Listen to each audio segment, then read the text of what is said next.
दोस्तों आइए आज हम जानेंगे भगवान विष्णु की कथाएं। यहाँ विष्णु और शिव के बारे में पौराणिक कथाओं से 3 दिलचस्प कहानियाँ पेश है। जब शिव का घर विष्णु ने ले लिया, जब विष्णु ने शिव को मुश्किल से बचाया और अंत में विष्णु की शिव भक्ति की एक दिल को छू लेने वाली कहानी। क्या आप बद्रीनाथ की कहानी जानते हैं? यह वो जगह है जहाँ शिव और पार्वती रहते थे। यह उनका घर था। एक दिन नारायण यानी विष्णु के पास नारद गए और बोले, आप मानवता के लिए एक खराब मिसाल हो। आप हर समय शेषनाग के ऊपर लेटे रहते हैं। आपकी पत्नी लक्ष्मी हमेशा आपकी सेवा में लगी रहती है और आपको लाड करती रहती है। इस ग्रह के अन्य प्राणियों के लिए आप अच्छी मिसाल नहीं बन पा रहे हैं। आपको सृष्टि के सभी जीवों के लिए कुछ अर्थपूर्ण कार्य करना चाहिए। इस लोचना से बचने और साथ ही अपने उत्थान के लिए विष्णु तप और साधना करने के लिए सही स्थान की तलाश में नीचे हिमालय तक आए। वहाँ उन्हें मिला बद्रीनाथ, एक अच्छा सा छोटा सा घर जहाँ सब कुछ वैसा ही था जैसा उन्होंने सोचा था। साधना के लिए सबसे आदर्श जगह लगी उन्हें।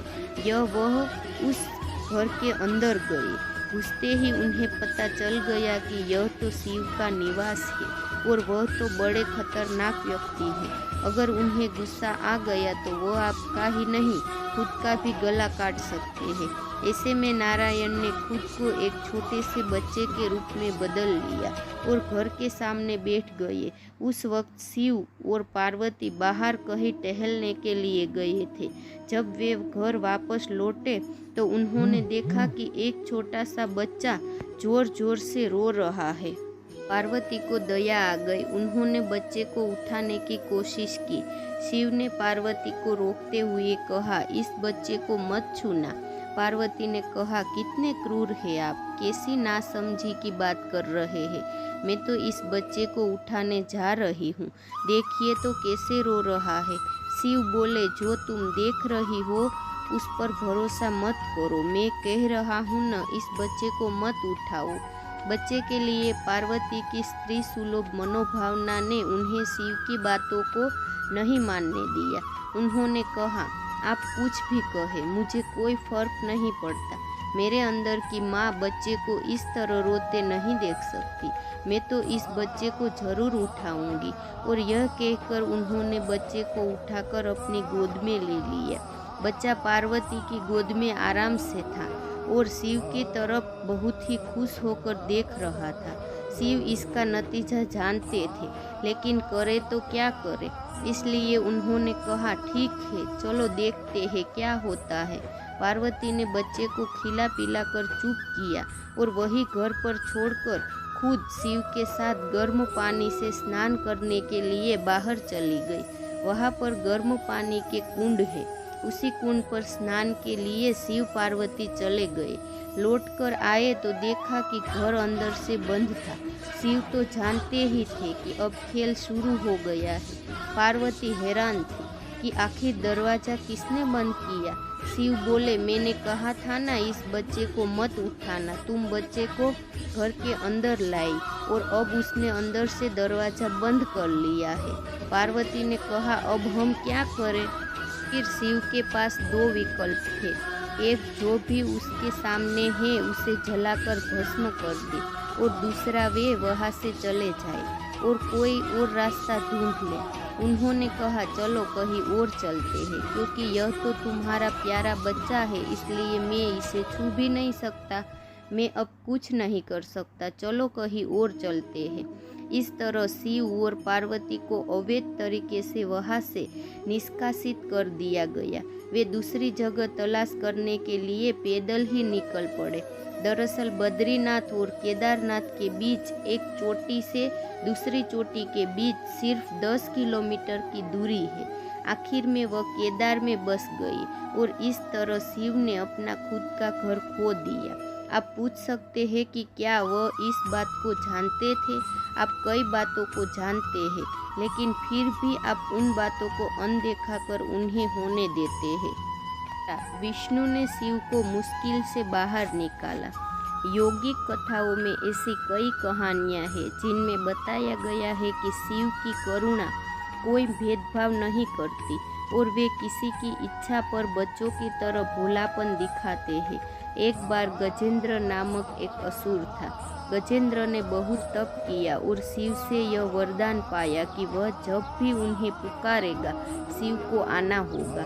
त्रिलोकों के सदा शरारती ऋषि नारद ने देखा कि गजेंद्र हर छोटी छोटी बात के लिए शिव को पुकार लेता था, तो उन्होंने गजेंद्र के साथ एक चाल चली। उन्होंने गजेंद्र से कहा, तुम शिव को बार बार क्यों बुलाते हो? वह तुम्हारी हर पुकार पर आ जाते हैं। क्यों नहीं तुम उनसे कहते कि वह तुम्हारे अंदर आ जाए और वही रहे, जिससे वह हमेशा तुम्हारे अंदर होंगे। गजेंद्र को यह बात अच्छी लगी और फिर उसने शिव की पूजा की। जब शिव उसके सामने प्रकट हुए तो वह बोला, आपको मेरे अंदर रहना होगा, आप कहीं मत जाइए। शिव अपने भोलेपन में एक लिंग के रूप में गजेंद्र में प्रवेश कर गए और वहाँ रहने लगे। फिर जैसे जैसे समय बीता पूरा ब्रह्मांड शिव की कमी महसूस कर रहा था। कोई नहीं जानता था कि वह कहाँ है। सभी देव और गण शिव को खोजने लगे।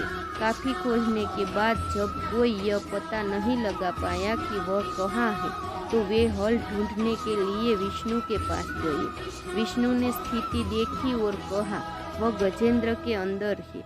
फिर देवों ने उनसे पूछा कि वे शिव को गजेंद्र के अंदर से कैसे निकाल सकते हैं, क्योंकि गजेंद्र शिव को अपने अंदर रखकर अमर हो गया था। हमेशा की तरह विष्णु सही चाल लेकर आए।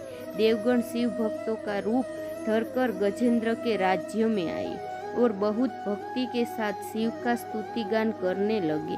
शिव का महान भक्त होने के कारण गजेंद्र ने इन लोगों को अपने दरबार में आकर गाने और नाचने का न्योता दिया।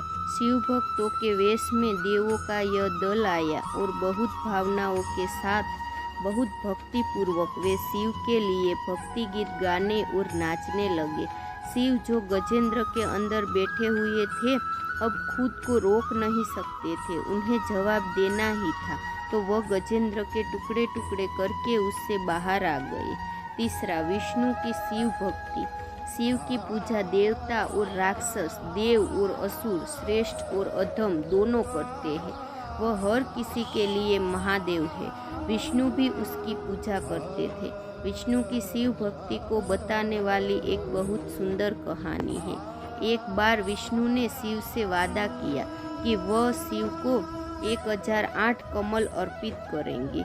वह कमल के फूलों की तलाश में गए और पूरी दुनिया में खोजने के बाद भी उन्हें सिर्फ 1007 कमल के फूल मिले।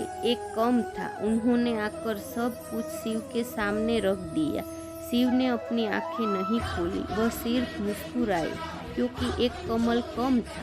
फिर विष्णु ने कहा, मुझे कमल नयन कहा जाता है, जिसका अर्थ है कमल के फूलों की तरह आँखों वाला भगवान।